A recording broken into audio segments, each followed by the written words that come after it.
আহ, অহা 10 মে' 2022 তাৰিখে অসম পুলিচে দেশৰ সৰ্বোচ্চ সন্মান মহামান্য ৰাষ্ট্ৰপতি মহোদয়ৰ পৰা কালাৰ যিটো এৱাৰ্ড পাবলৈ সক্ষম হৈছে অসম পুলিচে। আৰু অসমখন ভাৰতৰ ভিতৰত স্বীকৃতি পাব 10 নম্বৰে ইতিমধ্যে নিৰ্বাচিত হৈছে। যিহেতু ইয়াৰ আগত মাত্ৰ দেশৰ 9খন ৰাজ্যইহে এই সন্মান লাভ কৰিবলৈ সক্ষম হৈছে। সেই হিচাপে আমি অসম পুলিচৰ বিষয়া হিচাপে যথেষ্ট গৌৰৱান্বিত হৈছোঁ।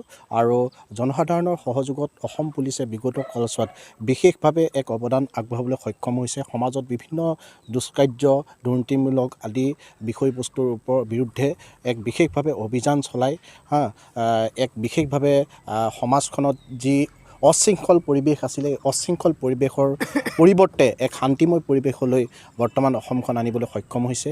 বিভিন্ন ক্ষেত্ৰত হওক, আজি উগ্ৰপন্থী সমস্যাই হওক, আজি বিভিন্ন জৰাজীৰ্ণ বিভিন্ন ধৰণৰ সমস্যাই হওক, এই বিভিন্ন ধৰণৰ সমস্যাৰ ক্ষেত্ৰত আমাৰ অসম পুলিচে এক বিশেষ অৱদান আগবঢ়াবলৈ সক্ষম হৈছে।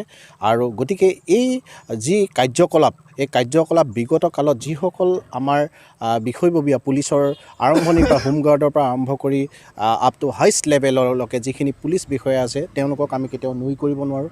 বহু সংখ্যক লোকে যথেষ্ট ইয়াত কৃতজ্ঞতা আছে।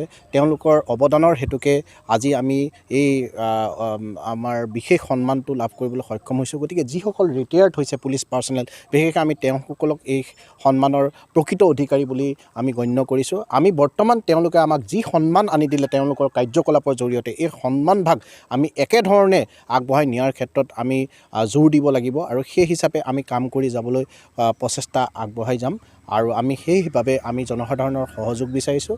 আৰু অহা 10 মে' 2022 তাৰিখে গুৱাহাটী নেহেৰু ষ্টেডিয়ামত যি বিশেষ এই কালাৰ সন্মান মহামান্য ৰাষ্ট্ৰপতি মহোদয়ৰ পৰা লাভ কৰিবলৈ আগবাঢ়িছে, গতিকে তাৰ সাফল্যমণ্ডিত হোৱাৰ হেতুকে আমি এই আজি যিটো ৰাইড অফ প্ৰাইড যিটো আমাৰ অনুষ্ঠান আমি গুৰেশ্বৰ থানাৰ ফালৰ পৰা আমি এইটো কণ্ডাক্ট কৰিছোঁ। ইয়াত আমাৰ গুৰেশ্বৰ থানাৰ বিষয়ববীয়া, লগতেই আমাৰ চোৱাগপুৰ আউটপোষ্টৰ বিষয়ববীয়া, লগতে আমাৰ VDPৰ সকলো বিষয়ববীয়া ইয়াত অন্তৰ্ভুক্ত হৈছে। আৰু আপোনালোকে মিডিয়া পাৰ্চনেল ইয়াত যথেষ্ট সহায় সহযোগ কৰিছে। গতিকে সকলোলৈকে মই কৃতজ্ঞতা জ্ঞাপন কৰিছোঁ।